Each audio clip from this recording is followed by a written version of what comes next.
we have our domain of experience, and this is a hard thing to get a grip on, even though it should be the most obvious thing. For the phenomenologists, everything that you experience is real. And so they're interested in the structure of your subjective experience. And you say, well, you have subjective experience, and you have subjective experience, and so do you. And there's commonalities across all of those. Like, for example, you're likely to experience the same set of emotions. We've been able to identify canonical emotions and canonical motivations. And without that, we couldn't even communicate, because you wouldn't know what the other person was like. You'd have to explain infinitely. There's nothing you could take for granted, but you can.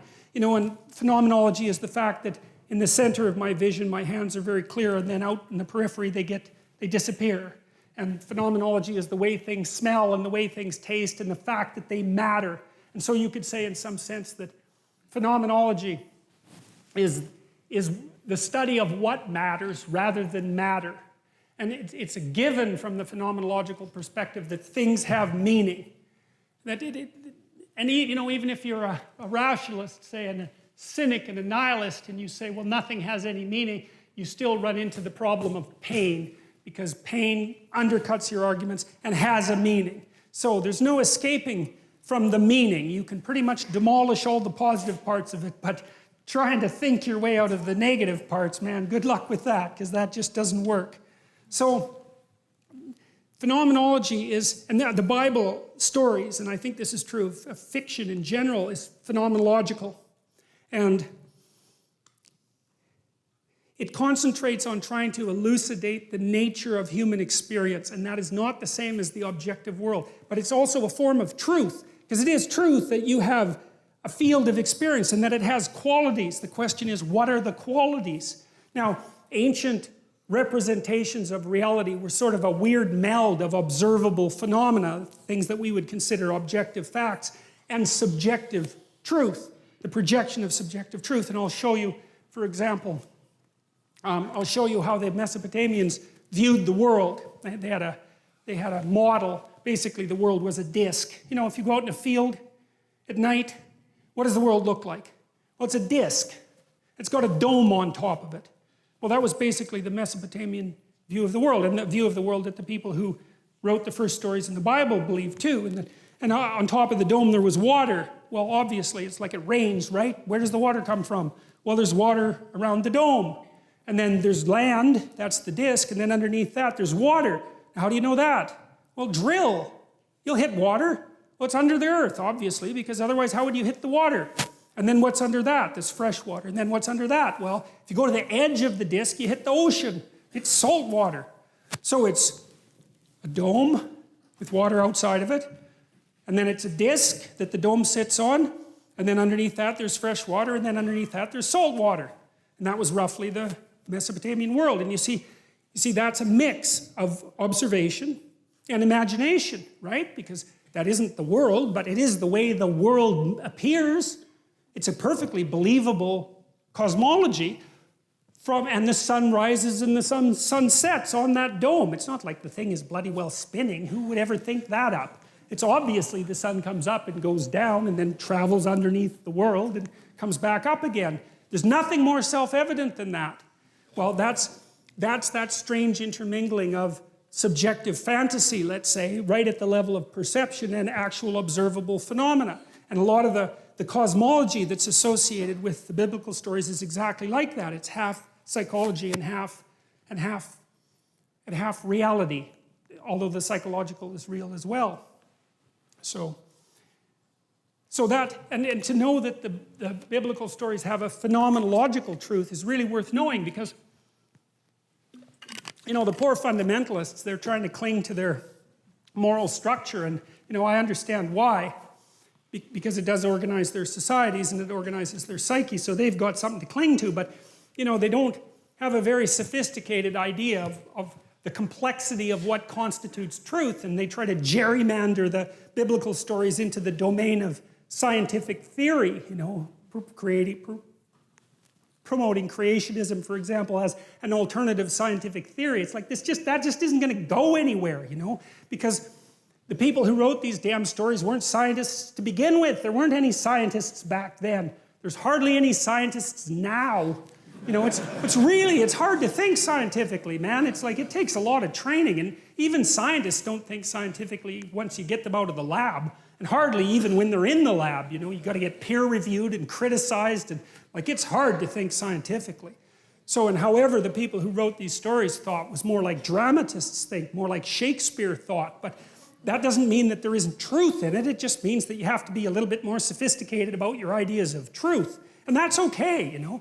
There are truths to live by. Okay, well, fine. Then we want to figure out what those are, because we need to live and maybe not to suffer so much. So if you know that what the Bible stories and stories in general are trying to represent is the lived experience of conscious individuals, like the structure of the lived experience of conscious individuals, then that opens up the possibility of a whole different realm of understanding and eliminates the contradiction that's been painful for people between the objective world and let's say the claims of religious stories. So, okay, so let's take a look at the structure of the book itself. So the first thing about the Bible is that it's a comedy, and a comedy has a happy ending, right? So that's a strange thing, because the Greek God stories were almost always tragic. Now, the Bible is a comedy. It has a happy ending. Everyone lives. There's a heaven. So now, what you think about that is a completely different issue. I'm just telling you the structure of the story. It's something like there was paradise at the beginning of time, and then some cataclysm occurred and people fell into history, and history is limitation and mortality and suffering and self-consciousness. But there's a mode of being, or potentially the establishment of a state, that will transcend that. And that's what time is aiming at. So that's the idea of the story. Now, it's a funny thing that the Bible has a story because it wasn't written as a book, right? It was assembled from a whole bunch of different books.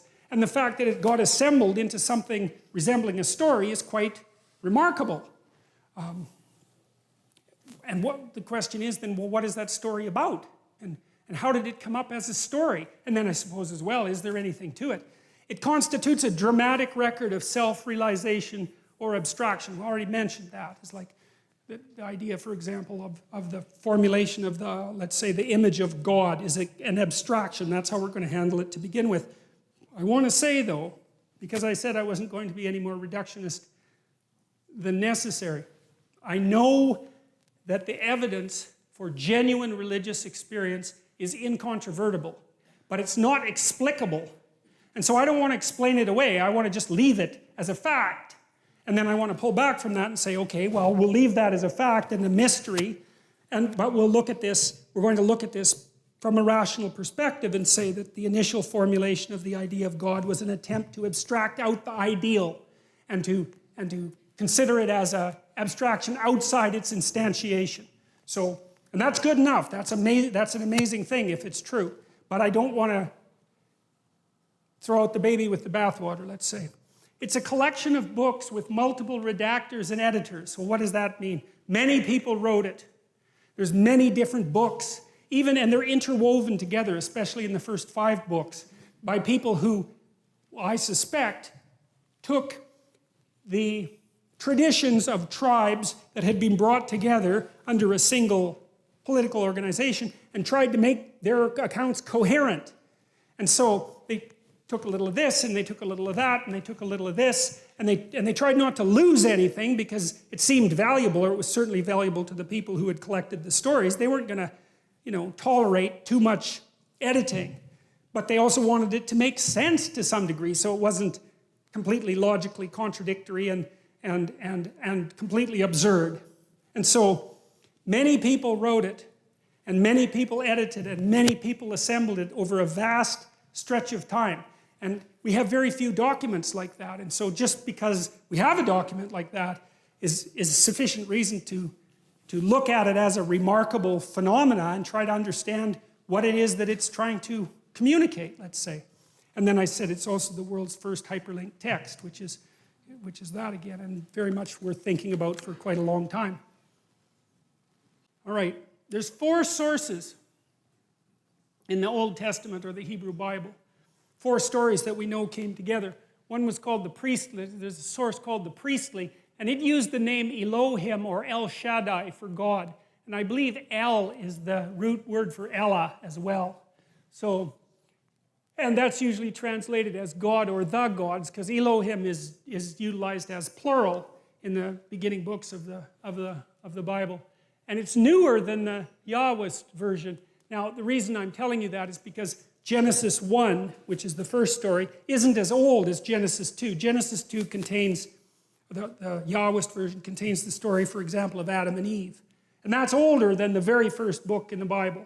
But they decided to put the newer version first, and well, it isn't, and I think it's because it deals with more fundamental abstractions. It's something like that. It's like it deals with the most basic of abstractions, how the universe was created, and then segues into what the human environment is like. And so that seems to be the logic behind it. The Yahwist version uses the name YHWH, which apparently people didn't say, but we believe was pronounced something like Yahweh. And it has a strongly anthropomorphic God, so one that takes human form. It begins with Genesis 2:4. This is the account of the heavens and the earth when, and it contains the story of Adam and Eve and Cain and Abel and Noah and the Tower of Babel and Exodus and Numbers, along with the priestly version. It also contains the law in the form, just the form of the Ten Commandments, which is like a truncated form of the law.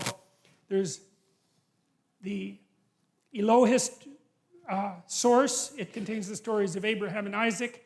It's concerned with a heavenly hierarchy that includes angels. It talks about the departure from Egypt, and it presents the covenant code, which is this idea of that, that society is predicated. This was Israeli society. It was predicated on a covenant with God, and that's laid out in a sequence of rules, some of which are the Ten Commandments, but many of which are much more extensive than that. And then the final one is the Deuteronomist code, and it contains the bulk of the law and what's called the Deuteronomic history, and it's independent of Genesis, Exodus, Leviticus, and Numbers. And so we know that at least now there's debate about this like there is about everything, so I'm brushing over a very large area of scholarship, but people generally assume that there were multiple authors over multiple periods of time, and the way they've concluded that is by looking at textual analysis, trying to see where there are chunks of the stories that have the same kind of style or the same reference. And people argue about that because, obviously it's difficult to recreate something ancient, but that's the basic idea. So it is an amalgam of viewpoints about these initial issues, and that's important to know. So it's like it's a collective story.